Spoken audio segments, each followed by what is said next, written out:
Dear friends of Voilà France-Singapore Festival, it has been 4 exciting weeks since the beginning of this year's edition of Voilà, and we are already close to the end of the festival. In the public space, where it was safe to do so, in institutions such as museums or leisure venues, in restaurants, or from the comfort of our homes, we have been enjoying a diversity of programs from culture to education to science and lifestyle. We started the festival by looking back in history with the 100th anniversary of the visits by Georges Clemenceau to Singapore. Our intention was to convey a message of hope and resilience that in every hardship lies an opportunity. We would like to end this year's festival with a look at how our common past can influence our future for the best. How plants from Singapore and the region and their discoveries in previous centuries had a beautiful influence on the French art de vivre, and especially on how the contemplation and knowledge of nature can lead us to create beauty in our daily lives. Today, it is my pleasure to introduce a program that is as much about history, heritage, botany, gastronomy, and decorative arts as it is about cultural exchanges.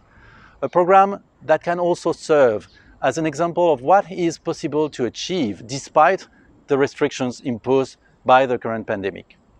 For several months, teams in both France and Singapore came together through virtual meetings, shared content via cloud computing, and succeeded in putting together an exhibition entitled Gardens, Plants and Spices, the influence of Singapore and Southeast Asia on the French art de vivre. Pascal Garbe, one of France's garden and plant experts and a long-standing friend of Singapore, has been remotely curating the exhibition with Dr. Puay Tan, director of the Singapore Botanic Gardens, and his team. What they managed to achieve together without ever meeting once is truly proof that even when separated by distance, beautiful things can be created as long as there is a shared passion and adequate support.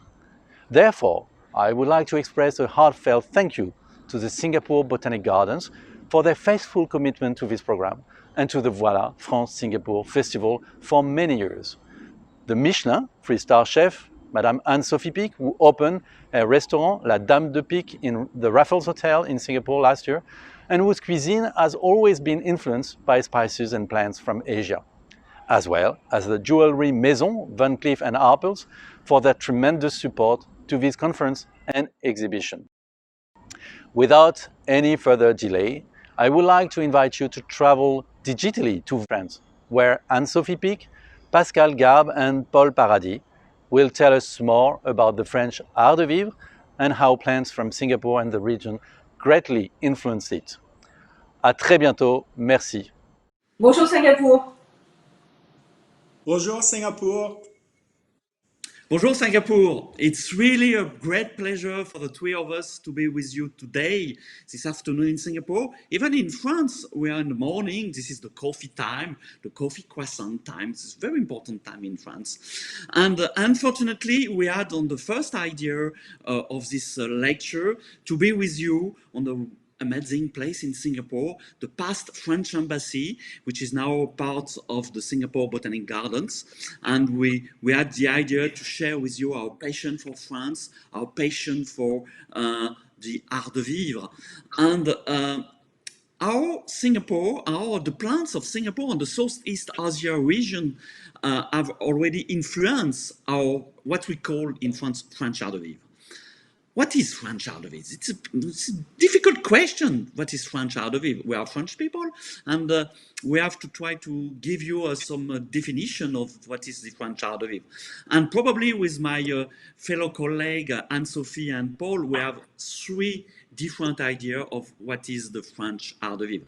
Anne-Sophie, for you, what is the French art de vivre? It's a nice program, as you just said, but in my opinion, the French art de vivre is a state of mind. You know, in France, we like to share, to gather most of the time in a restaurant or in a bistro or on a terrace and talking together.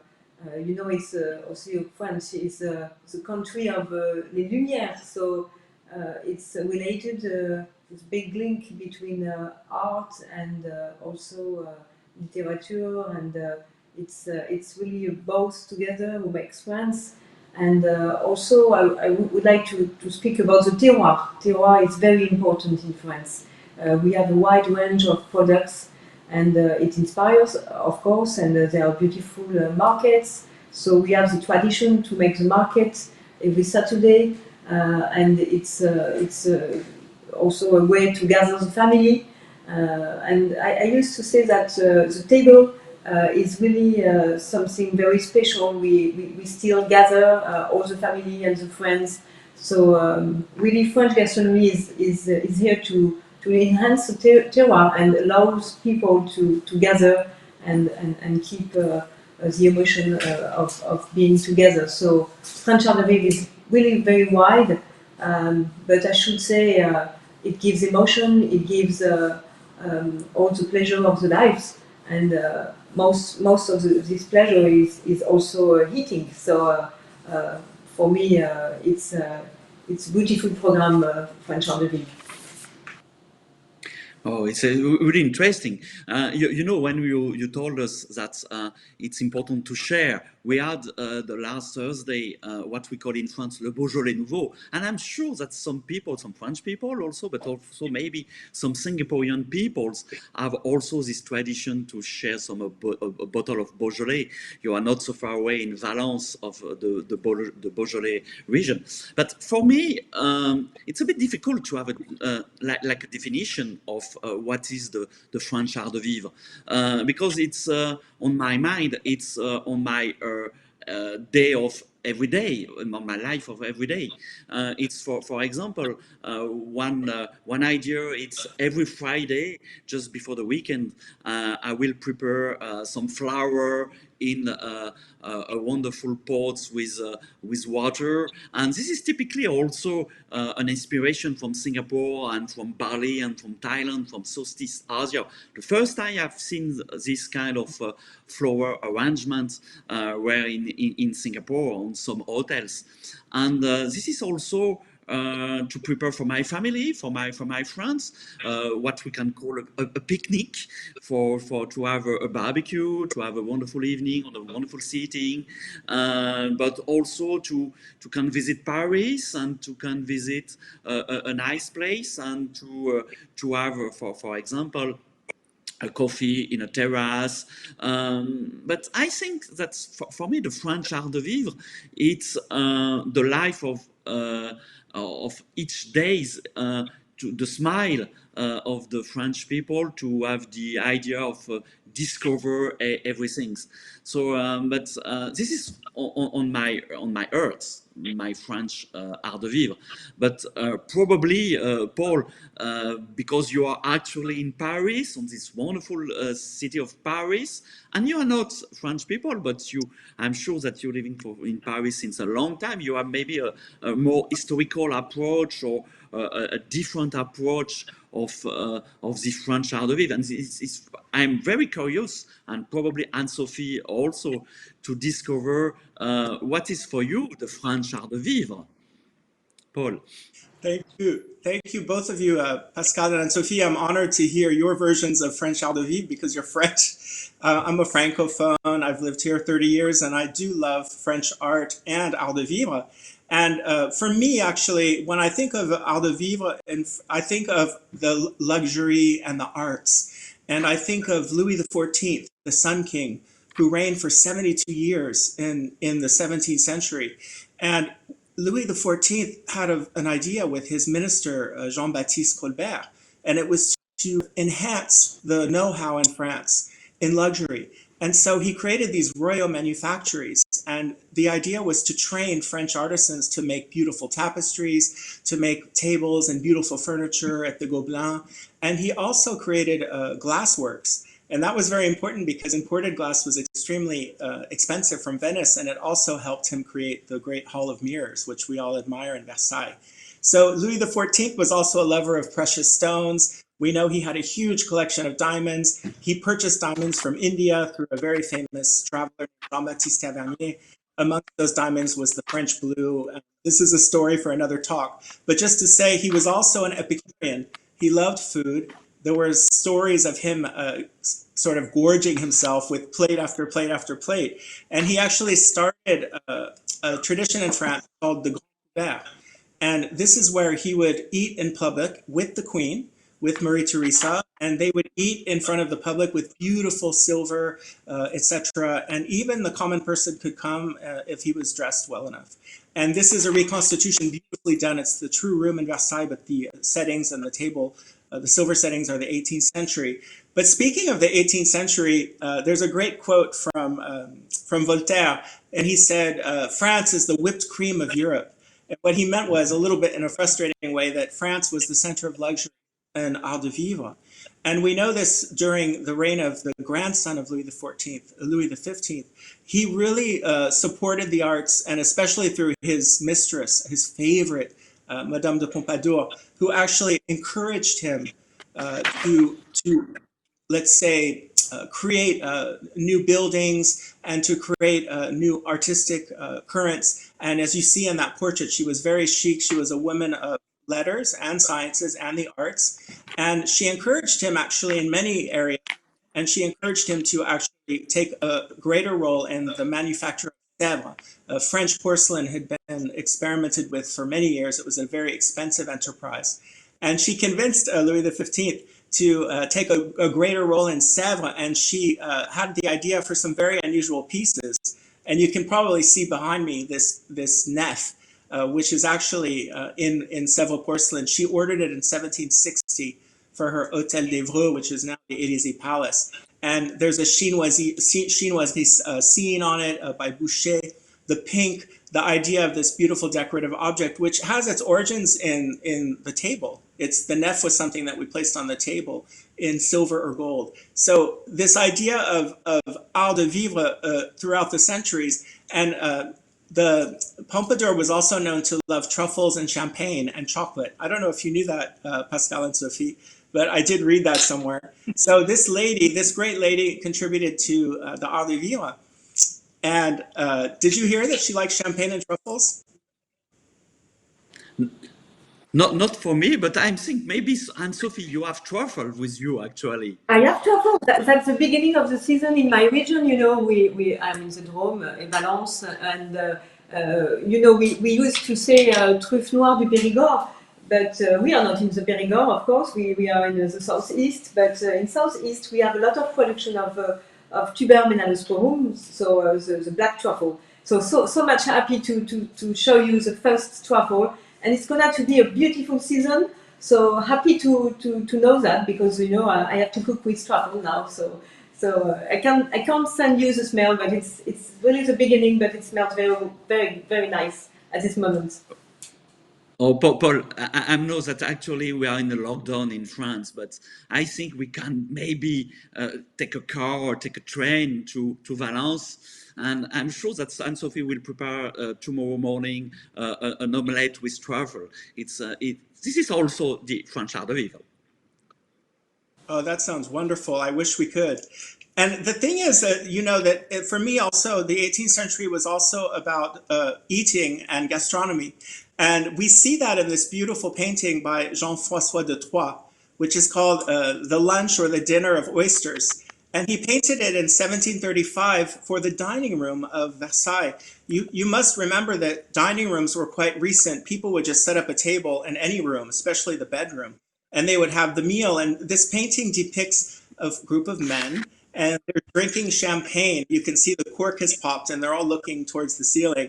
And they're eating oysters on a beautiful silver service. There's beautiful embroidered, their beautiful outfits, their costumes with beautiful embroidery, the habits à la française. You can see this sumptuous decor. And I don't know about you, but I think oysters could have been quite risky back then, but they loved them. And you can see this French art de vivre at the table that I wanted to just share with you, because I love this painting. It's in the Condé Museum in Chantilly. And we can't not talk about, of course, the tragic Queen Marie Antoinette when we talk about art de vivre. Although she was just a child when she came to France, she was only 14 when she was brought here from Austria to marry the future Louis XVI. but she immediately found her way through style, through fashion, through decorating of her private abodes, the Hameau de la Reine and the Petit Trianon, and through her fashion minister, Rose Bertin. And ironically, although she was accused of being la reine dépensière, the queen who spent too much, she loved a simpler life. And I even read there was a little biography about her eating habits. And she didn't like all of the heavy French fare with meats and roux, as we called it. And she liked to add a lighter fare to the dishes with plants, etc. So I found it very moving that although we find that she was a very, let's say, sumptuous queen and did overspend, she loved the simpler life. So this harkens back to Anne-Sophie's version of Art de Vivre, which I think fits really nicely. Okay, thank you, Paul. It's really a great pleasure to have your appreciation of the French art de vivre. So now, guys, I don't know if you'll get your passport with you, but I will invite you to travel to Singapore and to travel to one of the most interesting places in Singapore. This is the Singapore Botanic Gardens. You maybe know that these gardens, it's one of the first to be on the UNESCO heritage site, and we will meet there Dr. Tan, which is the general manager of the Botanical Gardens, and he will present more about the history of these botanical gardens, and we will back to France shortly to have this discussion again. Thank you, Paul, Anne-Sophie, and Pascal, and a very warm congratulations to the Embassy of France in Singapore for Vola 2020. The Singapore Botanic Gardens is pleased to be part of the celebrations again this year as part of the Gardens, Plants and Spices Conference. So we have also staged our own exhibition, Connecting Plants and People, and I'll share highlights of the exhibition. And with me today is our very talented horticulturist, Miss Lai Simin.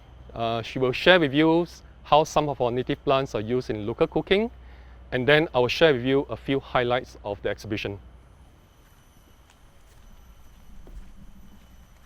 The Singapore Botanic Gardens has a very long history.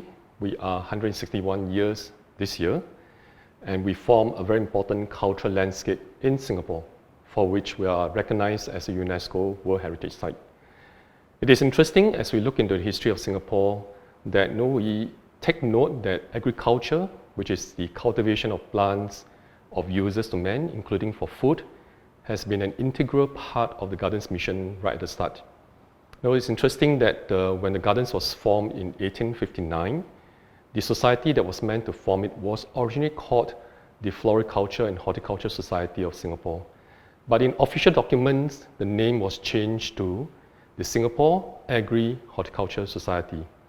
So the word agriculture, or in short form, agri, has important significance because it signifies that right at the start of the formation of the Gardens, agriculture was part and parcel of its mission. And this is contrary to common perception that gardens are always associated with ornamentals. In 1862, the gardens employed local gardeners to grow local vegetables, and the intention was for the gardeners to supply vegetables to the European community, and through the vegetables, they also supplied seeds to the members of society that formed the gardens, and this was also to diversify the range of vegetables that are available to the European community. And in fact, in 1862, the Gardens staged an exhibition, and this was just 3 years after the formation of Gardens. The exhibition and the garden show was called Flowers, Vegetables and Fruit. So again, the use of the terms fruits and vegetables signify that the Gardens was heavily involved in the cultivation of food for humans. In the years leading to World War II and also during the war itself, the Gardens promoted the cultivation of edibles, and that was because of the disruption in global food supplies that we're also encountering actually in COVID-19. So one example of the work of the Gardens was the publication of this book called Grow Your Own Food for Wartime Malian Gardens. And this was published by one of our former directors, Eric Houghton, to encourage the cultivation of food by our own people during wartime.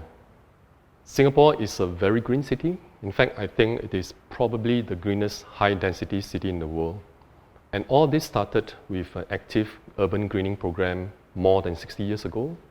The gardens played an important role in contributing to the greening of the country through various ways. So it did research, it introduced plants and supplied plants for greening, and at the same time provided advisory services to our colleagues on cultivation of plants in the built environment. All these activities continue today. The gardens was also instrumental in starting modern orchid hybridization and propagation techniques. And in fact, Singapore orchids can be found over the world today. So to Pascal, I'm curious how Singapore orchids has been used in French decorative arts and perfumery. Thank you, Dr. Tan. Yes, orchids are probably one of the most exciting plants for European and especially for French people. I cannot imagine an house or a bathroom or living room without orchids. I have many orchids close to me, and I grow many orchids. And orchids, not especially the orchids from Singapore, like the Papillonante Miss Joachim, which is the national flowers in 1981. But we grow a lot of Southeast Asian orchids like the Paphiopedilum or other one. They are really interesting. I remember for a trip in Singapore, probably it was in 1992, something like that, and people can buy orchids and bring it at home to have a prolongement of their trip to Singapore. But yes, the orchids and the Singapore orchids are absolutely amazing, and I cannot, and people cannot visit Singapore without a visit to the National Orchids Gardens in the middle of the Singapore Botanical Gardens, but also to another gardens exciting in Singapore. This is Garden by the Bay. And I don't know about if Anne-Sophie or Paul, you really know how the people bring the orchids back to Europe, because these orchids were collected on the wild. And people and the botanists put it on the small glass house. We call it the Guardian case, and they put it on the ship. And it was a long travel, long journey, and unfortunately they lost around 60-70%, and just some pieces just arrive in France, in England, or in other parts of the botanical gardens, and after they decide to grow it in the botanical gardens, like the Montpellier Botanical Garden, one of the most exciting in France, but also in UK, like Kew Gardens and other big collection.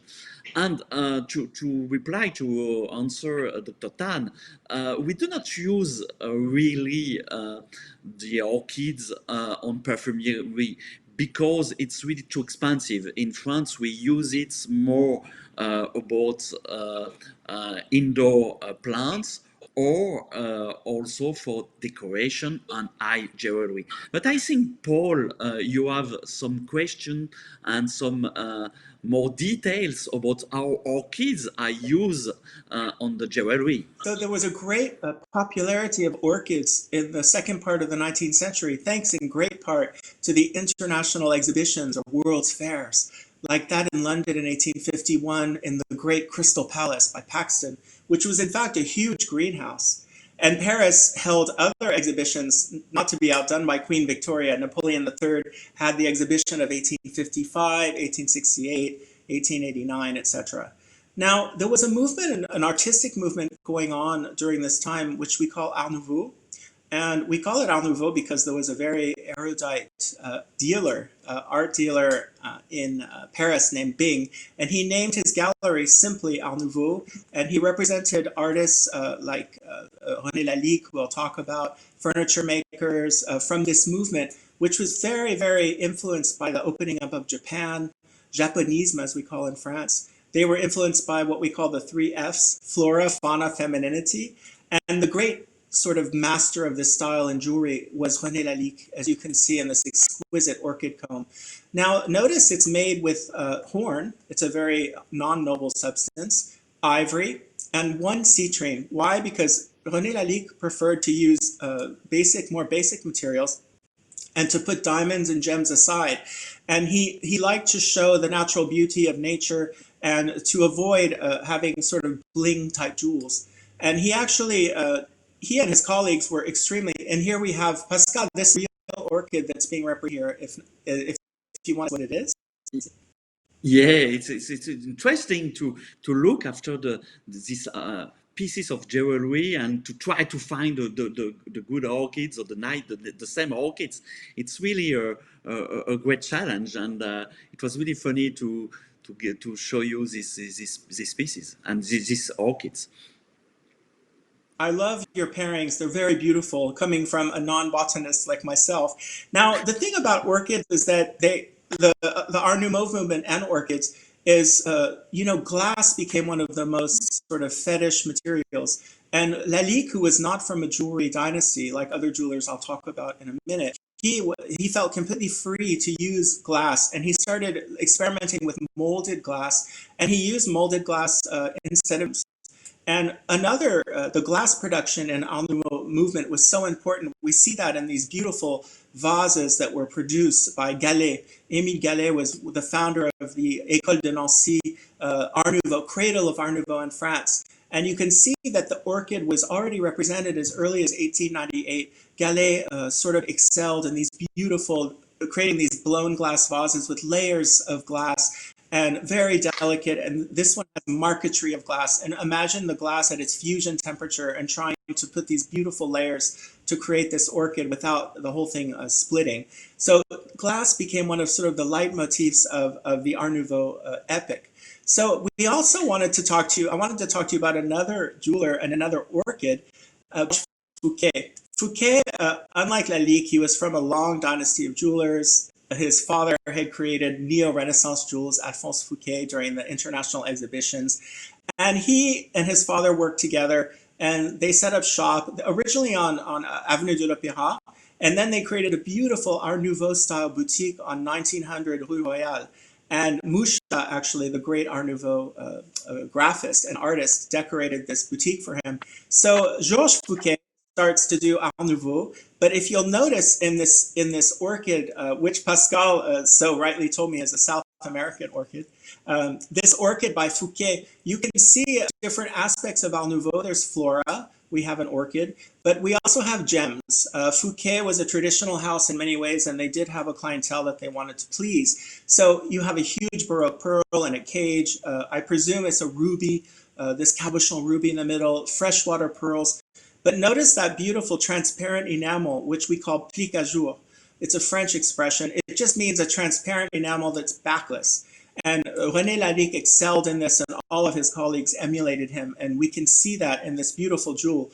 But did you know that Art Nouveau jewels were worn by very strong ladies like Sarah Bernhardt, and also who we call the cocottes, the courtesans of the Diane de Puy and the Belle Terreau. So Art Nouveau was a protest movement. It was against the sort of 18th century style which pervaded during what we call the Belle Époque.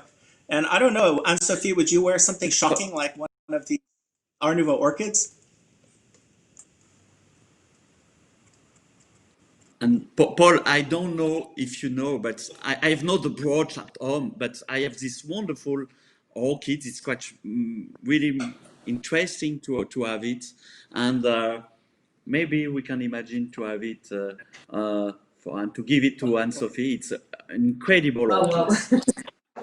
I have a question, Pascal, because you both are talking about orchids and it's beautiful and very inspiring, but no orchids are edible any time. I think no. I think they are too beautiful to put it on the plate or on the dishes. This is quite. But sometimes when it's beautiful, the taste is beautiful too. Yeah, yes, but some orchids, I have a South American orchids behind me, and they are absolutely with a very nice perfume, very, very interesting. So I think this actually the orchids are more used for the beauty. No, but of course, well, not all the flowers are edible, and it's good like this. Thank you, Anne-Sophie and Pascal, for reminding me that orchids, although they're beautiful, they're not edible.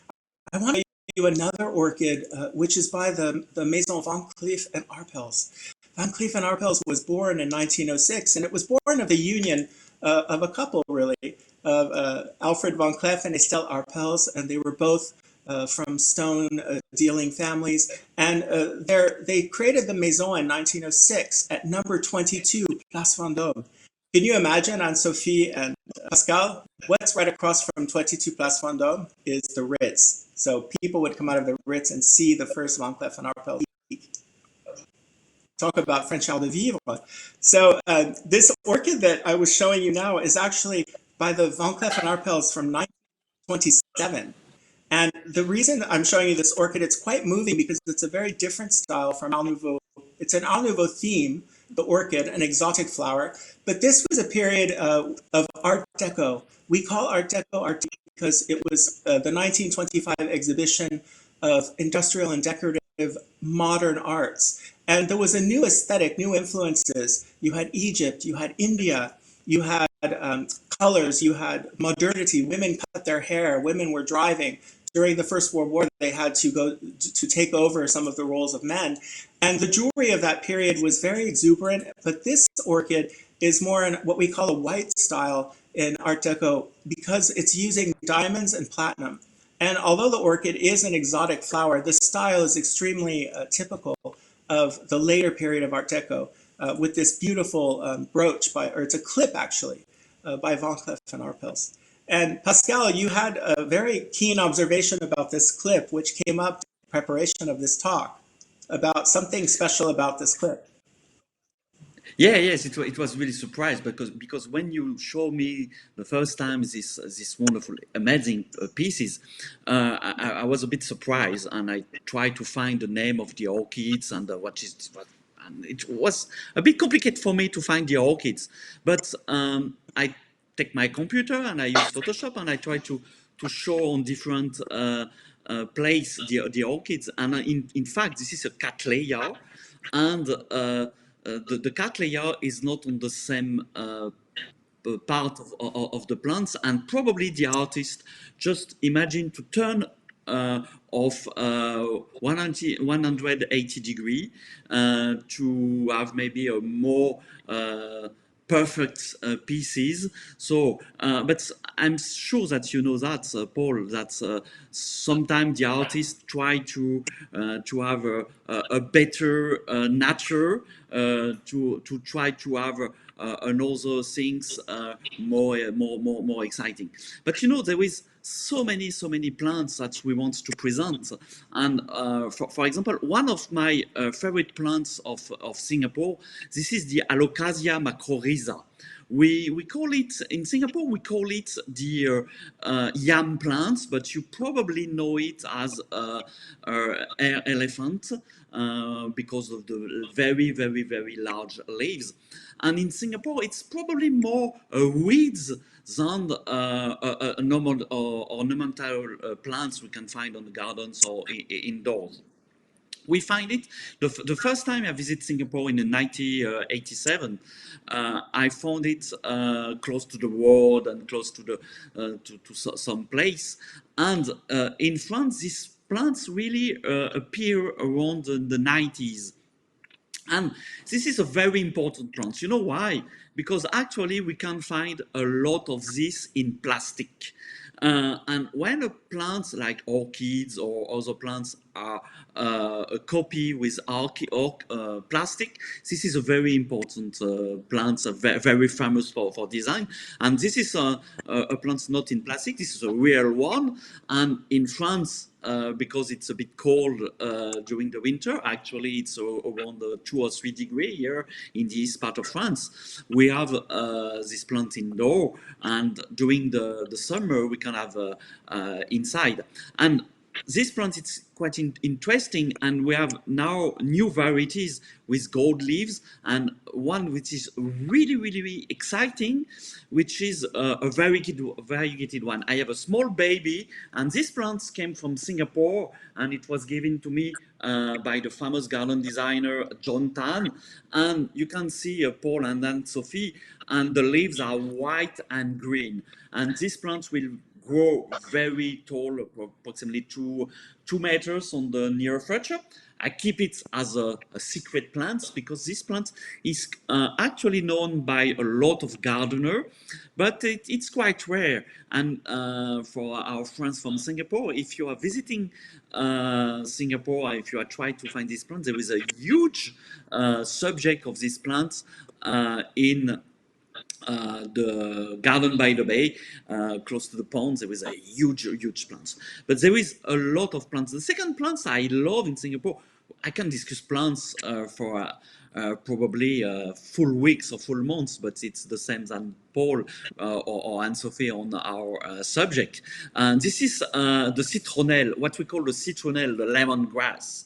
And I grow the lemongrass. And lemongrass, it's really interesting to grow. This is a plant. We use it in perfume. We do use it in cuisine. We use it as a decoration plant, and we can slice it or we can smell it. And when we bought it, and I don't know, and Sophie, if you know these kind of things, you can put the bulbs on water, and you will see some roots. And after you put it on the ground, on the soil, and you will have new plants. So it's quite a very cheap plant. Just you can buy some of these plants, and you will put it on your ground later. But I think there is so many plants. And for example, the lemongrass, you can also use it on the perfume. And there is a lot of perfume, indoor perfumes and perfume for people. You can have it, for example, on some perfume. And there is one very interesting. I remember the smell of this perfume. This is First from Van Cleef & Arpels also. But I think also the bottle of First, Paul, I think you have something to explain us about this famous bottle of First.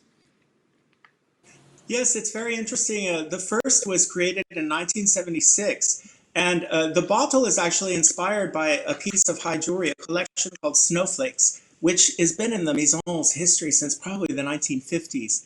So you see this idea of connecting perfume and jewelry is very clear in this. But I do have one little story, which I'll tell a little later. Even though the name of this perfume is First, it wasn't quite the first perfume made by a jewelry house. Oh, okay. So you have to explain to explain more about that. And I don't know if you know really, Paul, the lemongrass, but Anne-Sophie, probably, I think you probably use it on your cuisine, or probably also on the gardens, maybe at the Raffles hotels. And what did you think about lemongrass? I've got some with me, Pascal. You can see. So it grows in my region. You know, we are situated in the 45th parallel, so it's amazing place to grow a lot of plants. So probably the reason why, of course, most of the most famous plants here in my region is lavender, of course, typically French, but so many Asian plants grow in my garden, and specifically lemongrass. You know, I discovered, I was very lucky to discover Asia when I was younger. It was, you were talking about 1987, but I was in Singapore in 1991, and it was an amazing discovery for me. Of course, all the flavors, the fragrance, and the spirit of Asia still inspire me in Valence and in all my restaurants so much. So I'm so happy to share with you all your passions for this part of the world. And of course, I use lemongrass. I used to use it when I was a young chef, because it was my first discovery, as I discovered also Kambawa. And you will see later, I will prepare a sauce with lemongrass and saffron. It goes very well together, and basil also. So we talk after about that. But of course, I'm very fond of lemongrass. And you can see on the image that I'm surrounded by so many products. So probably I will take the phone to show you a little bit more about the products we have here. And at this moment, we are, of course, it is a season of citrus. So just to explain to you that aromatic plants mixed with citrus at this moment is amazing. So we have, of course, yuzu, we have Poncirius, which is very close to from durian flavors, but with passion fruits more developed than in durian. And we have lemon, Meyer lemon, we have clementine, we have, of course, here's the Japanese clementine also. So we have Kambawa here, and all these fragrances. It's amazing. You see, Pascal, because it grows very well in France. So it's amazing to be able, for me, who is fascinated by Asian products, ingredients, to make them grow in my region. So that means the climate is just wonderful, but it also shows how much Asia influences the French gastronomy, because it grows in a lot of French gardens at this moment. Okay, thank you so much, Anne-Sophie. I just want to tell you, you are still young. You are still very young. Thank you, Pascal. So Paul, I'm curious about what you told me a few minutes ago. You told me that first is not the first. So who is really, which perfume is the first one? Can you explain a bit more for the people who are watching Facebook Live today? There was a very famous maison of jewelry called La Cloche. And at l'École, the School of Jewelry Arts in Paris, we organized a beautiful exhibition last year based on the research of Florence Moifarine. And she actually told us that La Cloche was one of probably the first maison of jewelry to create this perfume called Number One in 1954. It doesn't exist anymore, but it's just sort of a fun story, and I hope my colleagues at Van Cleef & Arpels will forgive me for telling it. But the thing about these perfume bottles, one of the links that is more obvious between perfume and art and flowers is these perfume bottles that were done by René Lalique. We talked about René Lalique earlier. Lalique was asked by François Coty, the great French parfumeur. He saw Lalique's works in his, I forgot to tell you, but Lalique had a shop on 24 Place Vendôme, which was later purchased by the Maison Van Cleef & Arpels. But he asked Lalique to create beautiful perfume bottles for his fragrances. And I selected this Cœur des Calices, very, very poetic name for the perfume. The calyx, correct me if I'm wrong, Pascal, is the sort of protection of the flower when it's forming. And Lalique represents many of the ideas of Art Nouveau in that perfume bottle with the bumblebee on the calyx. It's the similar techniques to his other glass, but a little more industrial. But Lalique was so inspired by this experience of making little perfume bottles, that he, little by little, making only glass, as most of you have heard of Lalique glass, from 1912. And this early experience with perfume bottles was one of the reasons that he decided to just devote himself to glass. So just one more connection between perfume and flowers and nature. And especially orchids. So thank you so much, Paul. And wow, it's really a very interesting subject. And I think we have to organize a second edition, maybe for the next Voila France-Singapore Festival. So now I will invite to be back to Singapore, and we will see Simin, who is the main horticulturist, and she's really a lovely edible plants expert. And I'm sure that Anne-Sophie, you will learn a lot of things about the edible plants in Singapore. And during your next week in Singapore, you will see these plants, and you will try probably these plants. So let's return to Singapore to see what's happened on the botanical gardens. Sure, Pascal. So now we are in Zone 4 of the gallery. These are some edible plants that you can have in your home garden, which you can grow easily. So we have here some native plants or plants that are naturalized in Singapore for a long time. So the first one up here is called the Manitai, or the Sayu Manis in Malay, which literally means sweet leaf. So this is a plant found in our local forest, You might encounter it when you are hiking over here in our nature reserves or even in our regional forests. So it's a very popular vegetable that is commonly eaten by locals in our neighboring countries. And in Singapore, it's coming back to trend as you can find easily in our wet markets again. So how to eat this plant? You can actually eat the leaves and also the stems. So I have here with me a cutting of the plant. So these are the leaves and it's one of the branches. And it's a little bit tough, so sometimes it might be easier to cook it in a curry, or you can stir fry it with belacan and chili. We have here the torch ginger, or it's locally called the bungang kantan. So the torch ginger is a real ginger where we usually eat the flowers. So over here we have a picture of the unopened buds of the flower of the torch ginger, which are usually shredded and eaten in our local rojak.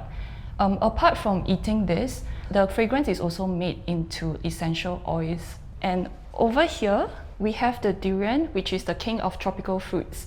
For those who are fortunate enough to own a durian tree and have it fruit in your garden, you can try your hand at making this less conventional condiment known as the tempoyak. Tempoyak is essentially fermented durian, and it is made by mixing durian flesh with salt and having it sit at room temperature for a few days. It is eaten in parts of Malay archipelago where excess or surplus durians, instead of being thrown away, they are made into this condiment tempoyak. It is a good way to flavor your sauces, your stir fries, and your curries. So you can try it with your leftover durians today.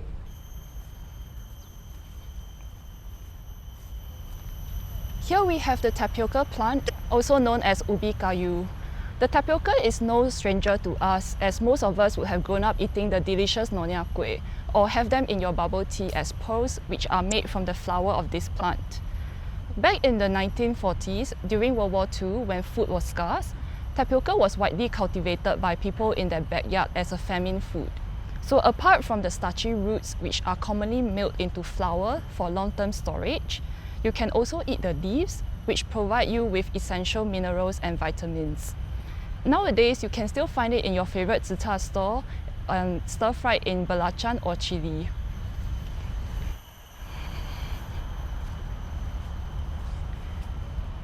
And over here, we have the Galuga tree, also known as Garcinia atroviridis. This is a tree that is related to the mangosteen that we eat, also known as the queen of fruits. So for this plant, right, the fruits are usually dried, and they are known as asam galugo, which gives the famous asam laksa its unique sourness. But today I want to highlight the leaves to you instead, because the leaves also are eaten in a salad called ulam. So these leaves are bright red when they are young, and they are very crunchy and a little bit sour, but not as sour as the fruit. So you can eat this on its own. Or if you prefer, you can dip it into a sauce and eat it like what our neighbours in other countries do. The Galuga tree is native to Singapore forests, so be sure to look out for it as you hike in Bukit Timah Nature Reserve.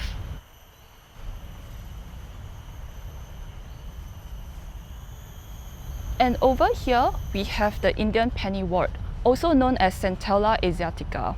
So for those of you who like to lepak on our lawns in our parks and gardens, you might notice this thing that resembles a coin as a ground cover. So Centella asiatica is traditionally used in medicines as a treatment for skin ailments and conditions. And more lately, it is a popular skincare ingredient. However, it also tastes great as a dish. So if you are making yourself a glass of mint water, you can consider adding this instead of mint leaves. If you like to have it in a curry, it also works well as a garnish. Centella asiatica is easy to grow. You can grow it easily via stem cuttings. Just give it lots of water and place your pots in a brightly lit area. So Anne-Sophie, what are some of the plants here that are used in the French gastronomy? Oh, very, very interesting. Really passionate for me to hear you. Really, I would like to speak about durian, perhaps my first experience with strange flavors. I remember when I was a student, I I kept some durian in my bedroom, so I go out, and then when I return, it was the smell of the durian really was completely in the room, and it was very strange flavor for me, very new.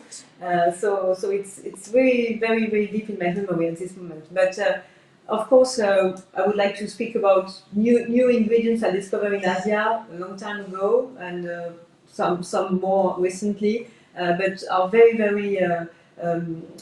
deeply in my cuisine proposed. So first of all, I would like to show you, of course, the cinnamon leaf. So we have Alba cinnamon here, which is beautiful also, but most of this kind, I really better like to work with cinnamon leaf, and it was fascinating because she explained to us that the leaves was something very interesting to cook, and it's exactly my feeling in France, that not only the fruits, also the roots and also the leaves are very interesting to work with, because the flavors is very different. So of course cinnamon leaf I like to combine with the coffee here, because we have French coffee, of course, in the La Réunion, Île de la Réunion, which is a French island, and also lemongrass we have here, but we just chopped, but we make a butter later. And one which is more recently came in my cuisine is something beautiful. Again, it's a leaf. It's the cardamom leaf. So I have in my garden, and the smell is just amazing. This summertime, I made a dish with green cardamom leaf, and it was mixed with saffron and also with tagette. But the flavor is just amazing, and with the saffron it gives some almond taste. So sometimes, you know, when you combine different tastes together, it gives other tastes, and it's the magic of the ingredients. So of course, all these ingredients are really beautiful. Probably we will see some pictures of some dishes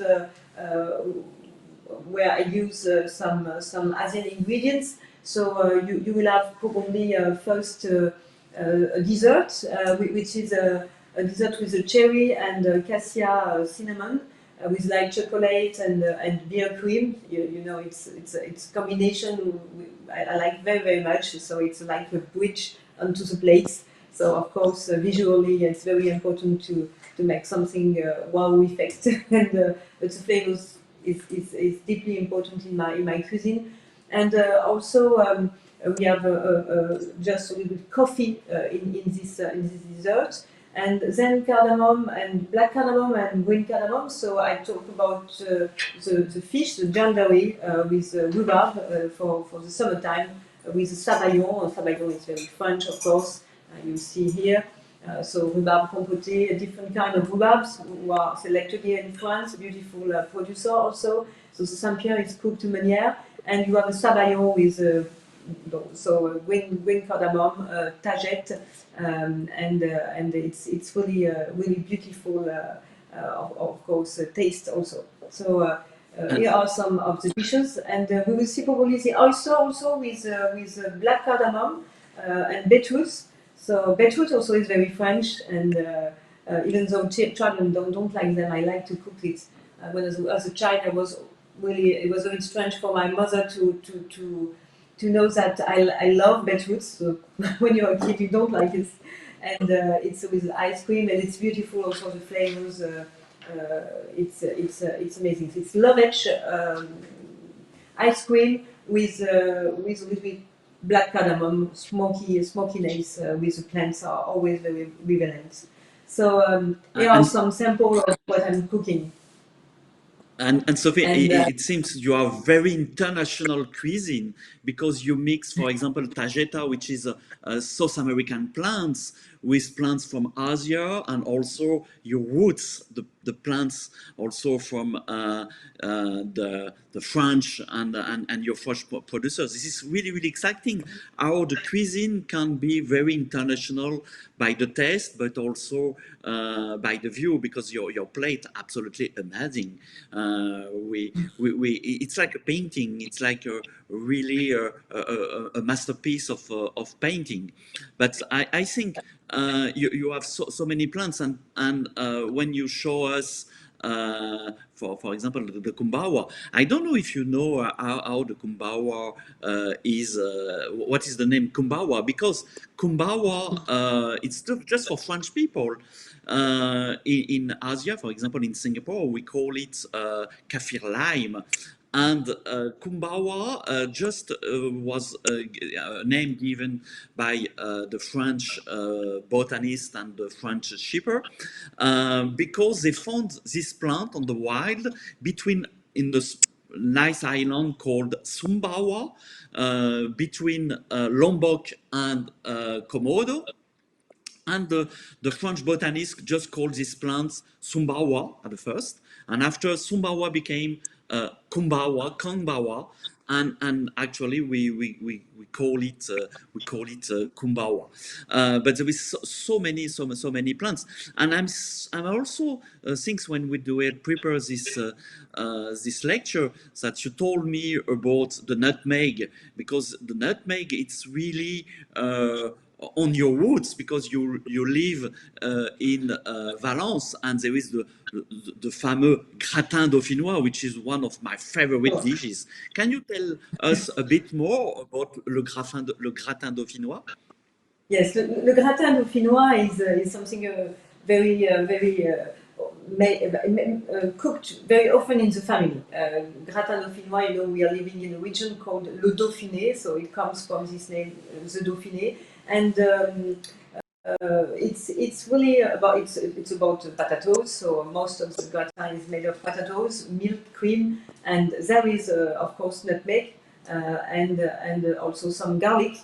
And it's very important, this taste that reveals all the taste of the potato, and the spice is very necessary in the gratin dauphinois. It reveals the taste, and of course we put some garlic into the dish, but mixed with the butter, so it's very light. And cinnamon is put into the cream and the milk, and we cook the potato before making the gratin in this mix of cream, milk, and nutmeg, and not cooked too much, but pre-cooked potatoes, and then it's finishing into the oven, and we put cream onto the bottom of the potatoes to make it more crispy at the end of the cooking. So it's very essential to have this nutmeg in the gratin dauphinois. So you know it belongs to the French cuisine now.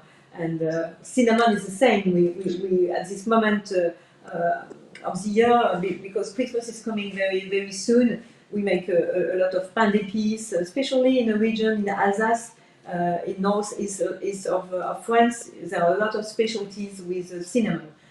Not so many in my region, but you know, in France, all the region express different cuisines. So we use ingredients. That makes France. I mean, because all the regions are very different in using the ingredients, and the culture and the gastronomy is very different depending where we are in the south, north, east, or west. So very interesting to see how it's wide range of products, of course. So for tomorrow we have already our breakfast, omelette with truffle. We have our lunch with the gratin dauphinois. We just have to imagine maybe for the dinner. And a lot of people consider that in Singapore you can eat, or every time you can eat wonderful place for the street food and so on. But also I think France. I just need to tell you, I don't know if you've ever seen this wonderful sculpture at the entrance of the Ion shopping mall on Orchard Road. The Ion shopping mall is really interesting place, and there is a wonderful nutmeg, huge nutmeg made by the artist Kumawi Narapan, and next time you will visit Singapore, you absolutely must see this sculpture. And the reason that there is a sculpture on this place, that's by the past, before the urbanization of Singapore, there is a lot of nutmeg plantation on this area. And this is also one of the reasons.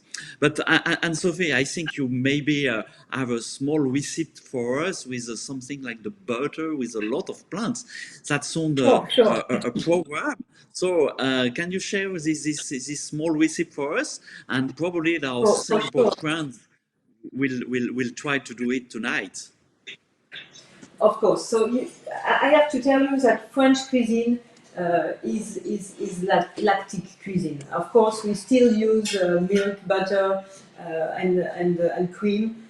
So to begin a dish in my cuisine, most of the time I combine the flavors to see how I will bring forward the dish. So first of all, I'm very concentrated on the association and combination of flavors. Then there are several steps to build a dish, as you can imagine. So it's not only the combination of flavors, but it's at the beginning. So beginning is always very important. At this moment, I like to make, when I make a sauce, sometimes, and most of the times, I use some infused butter. So you will see at this moment it's salty butter, and I show here if it's convenient for you to see a little bit more the texture of the butter. It's something very interesting, as we talked before about the flowers and about the perfumes also. I should say it's very similar to a technique French perfumers use at the beginning. It's called enfleurage. That means that to extract the perfume from the plants, they put the flowers and into a corps gras, so something very fat, and it could be butter, but it could be other kind of fat. But it's the same. That means something very interesting, that the butter extracts the flavor of the ingredients, and because of that, I decided to use it in my cuisine. So here, the first butter I want to show you is something very how to say, it's my signature, probably in kind of combination. So this is the cinnamon leaf, which is that we chopped it. You can see here, and we just had so around 5 grams. We have 100 grams of butter, 5 grams of cinnamon leaves, and also the coffee. So it's the coffee, the Bourbon Pointu. So Bourbon Pointu coffee, I'm sure it gives you an idea, Paul, about the story of this product, because it was reintroduced in Réunion Islands, and Pointu because it's the evolution of the coffee changed a little bit, and it was the leaf become a little bit more pointu, more, and that's the beginning of the story. So we mix really both the ingredients. So you can see it's very important to have it melt into the butter. We can and if Sophie, you use a butter, yes. And Sophie, if we have not Bourbon Pointu coffee at home, can we use another kind of coffee? Because I have not Bourbon Pointu on my cuisine. For sure. No, I'm always very precise about the ingredients because I love ingredients and varieties. So that's the reason why I wanted to tell you. But of course, you can Arabica coffee. Most of coffee are good quality at this moment. So you can use other coffee, of course. I will try tonight. And you can also make only a butter with coffee or with cinnamon. It's already very beautiful. Then we have another butter, always the same process. And this one is a little bit different because I decided to mix three new ingredients because I wanted to make a new butter for you. So here it is the saffron. so in powder. So we put the saffron, and you will see after it will change of color. Of course, this butter you have to keep them 25 hours in the refrigerated, because of course it's gonna to move.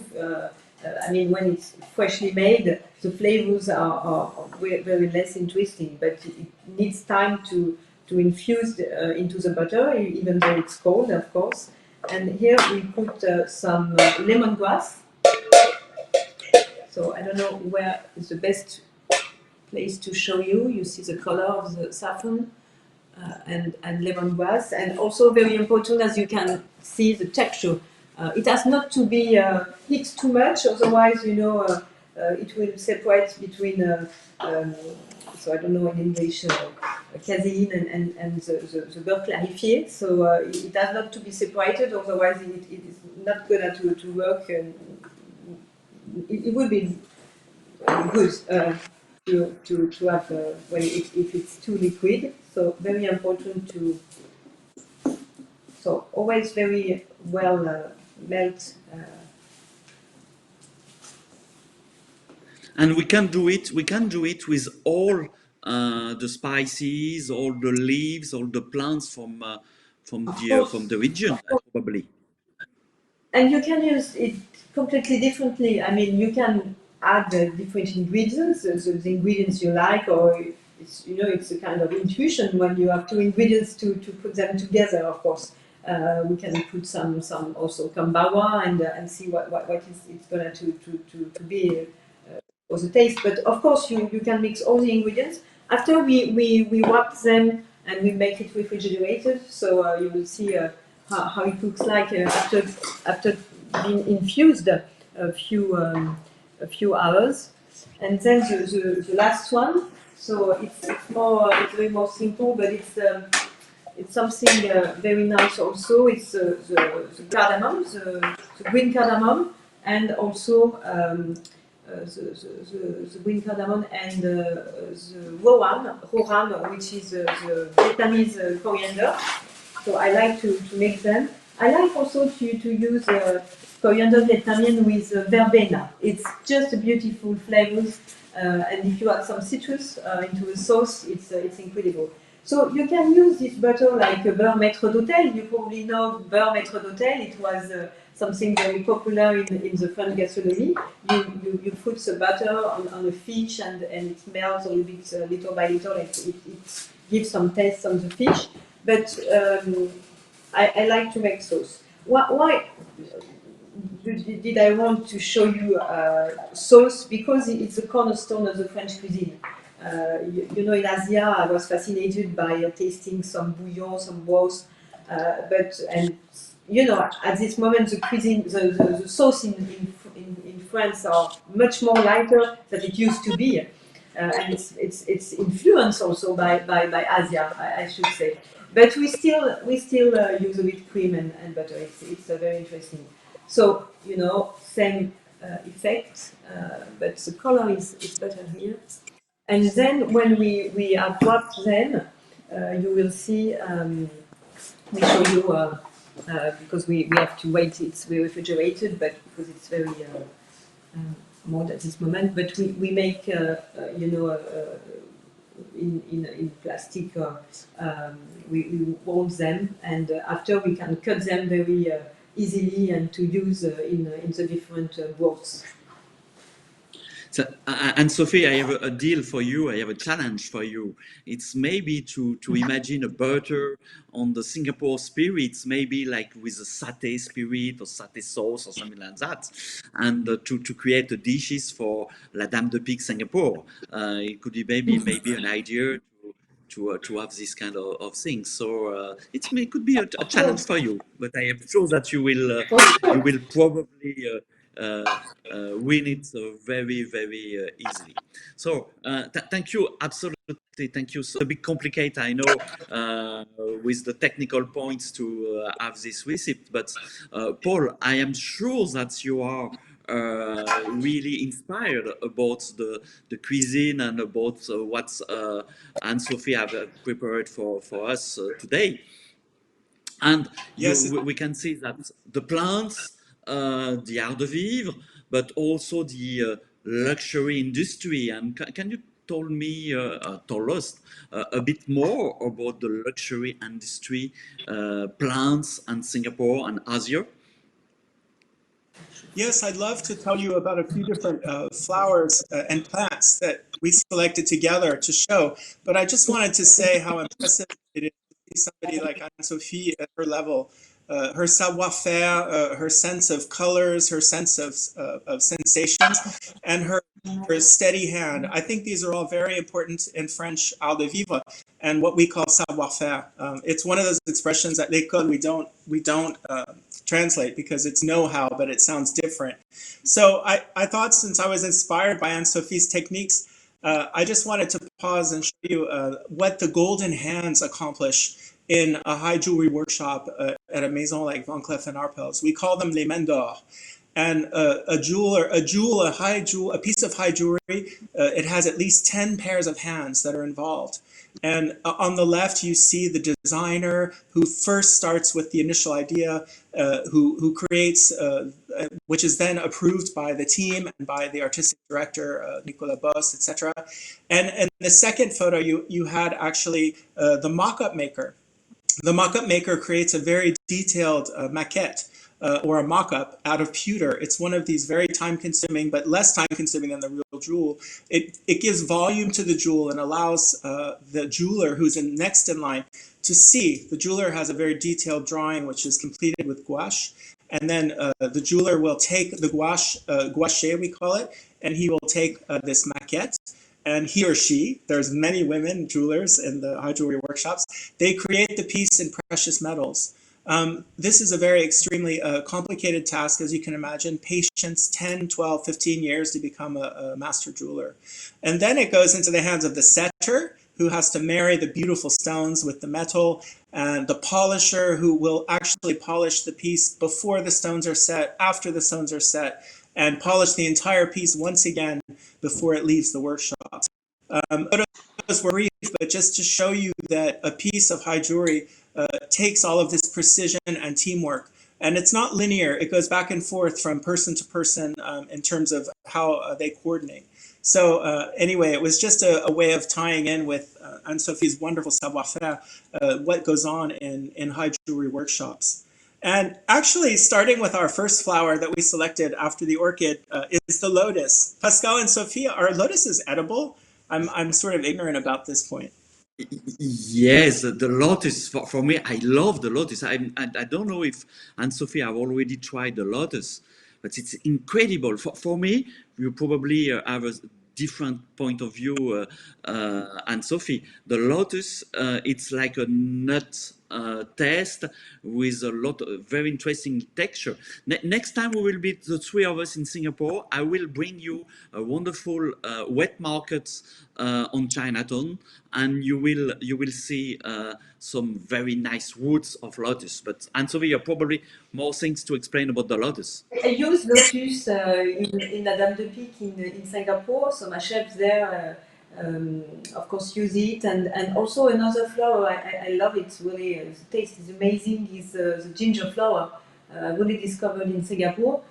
First time for the opening I was there, and the taste is beautiful. It's close to galangal, it's something very strange and special, but very tasty. So of course, as I know new ingredients, I really want to introduce into my cuisine, but it takes time, as you can imagine, to understand the ingredients. So I need sometimes a little bit more time than I should have. But of course, I'm completely interested in coming with you and Paul in Singapore and discovering all these new fragrances and flavors all together. It will be amazing. I selected the lotus because it struck me as a Pan-Asian flower.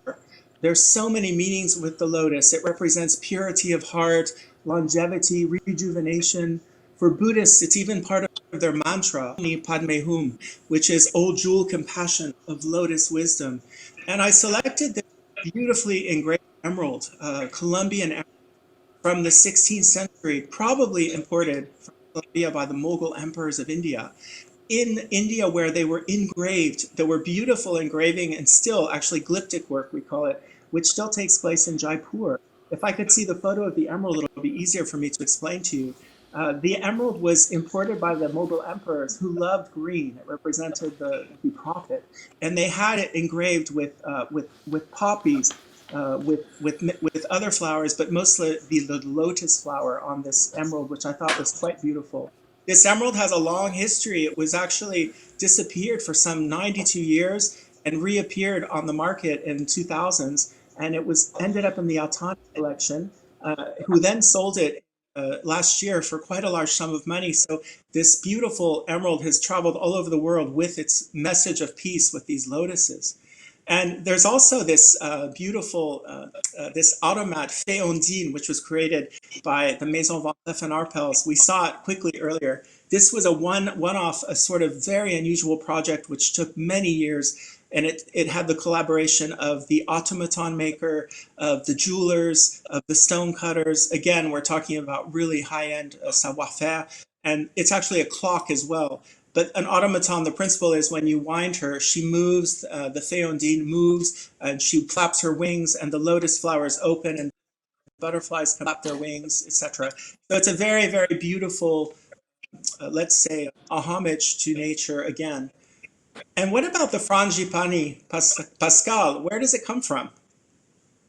Oh, the Frangipani, Paul, this is not really a South Asian plant. This is a South American plant. But for me personally, when I can see a Frangipani or can I smell a Frangipani, it's really like I'm in Singapore. I remember a wonderful flower of this Frangipani on the Singapore Botanic Gardens, or even in Garden by the Bay, or even on some private garden in Singapore. But for me, Frangipani, it's the subject is the taste of Southeast Asia. Even it's not a South Asian plants, but it's really, and we can find a jewelry in with Frangipani. Paul, you have find something? Yes, Pascal, indeed. I was really determined to find a Frangipani flower in jewelry. And I thought I had found it in this beautiful ring by Dior Joaillerie from 2009 called Diorette. And there's a myriad of flowers on this ring. You can see there's a beautiful citrine in the middle, lots of flowers. And Victoire de Castellane, the designer of Dior jewelry since it was created in 1998, she loves flowers and she uses lacquer. She lacquers the gold to get that beautiful bright colors. And I think somewhere in there is a Frangipani that she used maybe her own imagination to create these colors. And the thing that's interesting about Christian Dior as well, he was extremely superstitious and he loved plants. He used to sew sprigs of lily of the valley in his first collections in the dresses because he thought it brought luck. He would carry sprigs of plants and things in his pockets. Extremely spiritual and superstitious man. And in fact, I thought it was moving to discuss Christian Dior because of his connection to nature and these collections, which are extremely inspired by his childhood in the garden of his family home in Granville. And Christian Dior's career, we all know history, has proven that he was, even though he died quite young, very, very passionate and wonderful designer. Now, what about the chrysanthemum? What does the chrysanthemum evoke for you, Pascal and Sophie? Oh, the chrysanthemum, it's quite a very interesting plant, and especially for gardener. Even it's an edible plant, and probably Anne-Sophie will tell us explain more things about the chrysanthemum on our cuisine. But as you can know, the chrysanthemum, you will find it everywhere. In France, this is the flower of the life. And there is many gardens all over the world, in France, sure, but also in Asia, which use the chrysanthemum for absolutely amazing display. I remember in Singapore, but I remember also in Beijing or Shanghai, on the Botanical Garden, a huge presentation with chrysanthemum. So it's really interesting plants for the gardener, but also probably I remember to have a wonderful tea with chrysanthemum at the Anne-Sophie Pic place. So probably Anne-Sophie, you will have something to explain us about the chrysanthemum. Yes, chrysanthemum I discovered in Japan, but really I like the flavor. What I like is the bitterness it can add to all the preparation. So of course, all green ingredients give some bitterness. So I'm very interested in that part of this ingredients, and also I'm very fond of hortensia also, because I used to use in my cuisine because it's very close to licorice also. Chrysanthemum leaves, which is very interesting too. I don't know if it's coming from Singapore specifically, but it's nice plant also. I used to work with. But chrysanthemum, I need to put again in my cuisine. You give me the idea. Thank you for inspiring me. And this is not a Singapore plants. This is more Chinese plants, but we can find some plants in Singapore on some gardens and also on some display. But probably, Paul, if you told us about chrysanthemum, I think you have maybe some idea or some example of the chrysanthemum on the jewelry or the.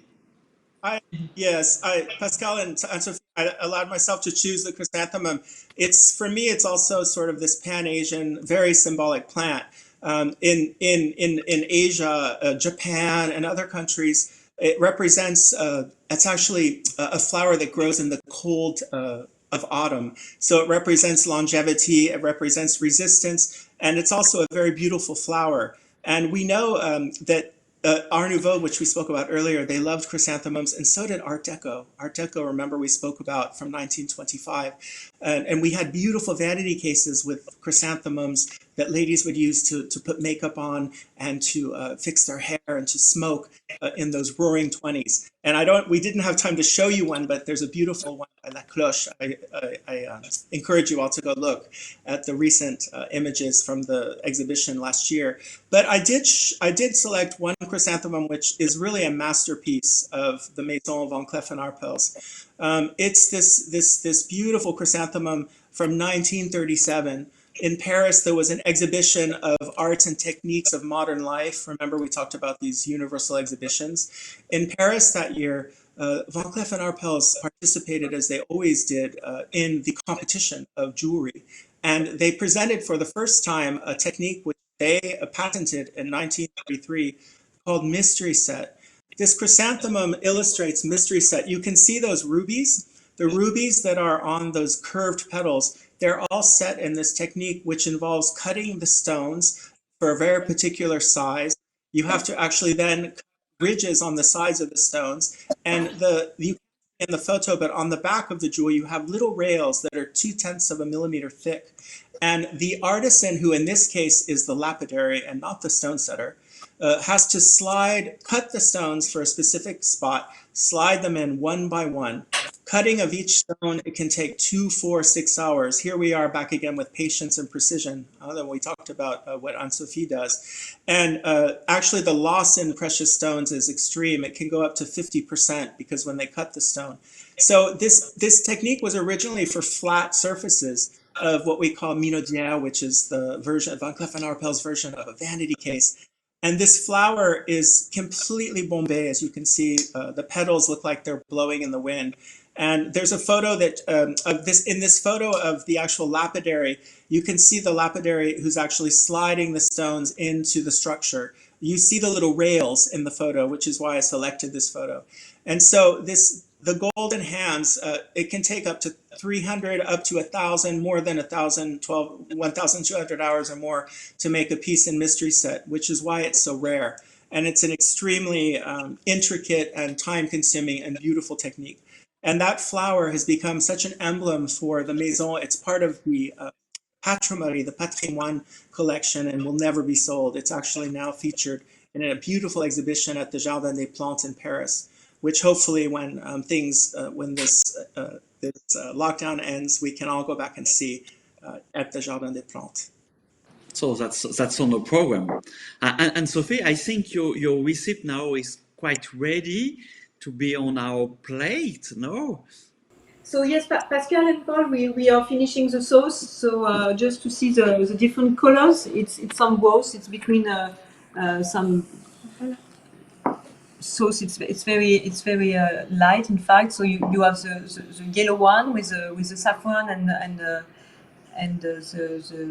lemongrass. Here it is, and then we have the Vietnamese coriander, which is really a nice green. So you don't have the smell. Sorry about that. We cannot find out to make it until you. So this is the mushroom broth with the cinnamon leaves and the coffee. So it's both we will add into of course a dish, a fish, mainly a fish or a crustacea, and it makes really the link between all the ingredients. That's the way we work in France about the French sauce and your ingredients in Asia and my ingredients in France. Anne-Sophie, I just imagine this the green one with the Polygonum odoratum, because this is the Latin name, with probably some prawns, and we are on a place of West Coast Park in Singapore, just like a barbecue and this sauce. It could be a real program, and I just really imagine that the people who are watching the Facebook Live today will have the idea to try at home also this very easy recipe, and this is also the French art de vivre. And Paul, what did you think about, and maybe some words of conclusion, because we are close to the end of this story. Well, this has been a veritable sort of voyage in the senses. Thank you so much, both of you. I'm so impressed with your creativity with plants and of having your knowledge of Singapore and your savoir-faire, both of you. This has been a real honor, and thank you so much. I've enjoyed it very much. I just had one little, for a little clin d'oeil, as we say in French, a little joke, a little humor at the end. Connecting really gastronomy with jewelry. There's a young Swiss born London-based designer named Frangipani, and I know her through Instagram. We do all of these since we've had the COVID. We've done all of these webinars like this, and she's very, very creative, and she created a whole collection inspired by her childhood memories. Anne-Sophie will like this, childhood memories of pastries that her mother would make, and she called it actually the copper mold collection. And what the ring I selected, there are many. She has rings with ice cream, she has rings with cupcakes, but I selected this tart ring because it reminded me of a French tartelette, and with its berries in spinels and sapphires, and we don't know whether we're supposed to wear it or whether we're supposed to taste it. And Anne-Sophie made us quite hungry, so it might be a little dangerous. But thank you, everybody. This has been interesting.